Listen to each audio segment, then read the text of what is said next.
Kiki Saputri ngaku lupa undang Sule ke nikahannya, netizen singgung konflik masa lalu. Kiki Saputri baru saja melangsungkan pernikahan dengan Muhammad Chairi.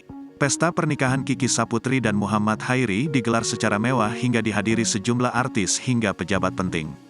Namun, siapa sangka jika ada banyak orang yang belum diundang Kiki Saputri lantaran kelupaan. Salah satunya adalah komedian Sule. Ada artis lagi yang lupa diundang, tapi ini mah beneran ya? Kang Sule maaf ya, kata Kiki Saputri. Mendengar penuturan Kiki, Raffi Ahmad pun dibuat terbahak-bahak.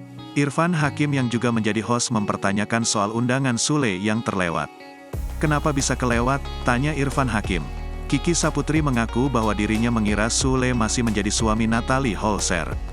Oleh sebab itu, ia hanya mengirim undangan kepada Natalie. Aku ingatnya masih sama Bunda Natalie, ungkap Kiki. Diketahui, Natalie memang hadir di acara pesta pernikahan Kiki seorang diri. Istri Muhammad Chairi ini menyebut bahwa dirinya sadar belum mengundang Sule kala memberikan ucapan selamat di unggahannya. Aku sadar pas Kang Sule komen, beber Kiki.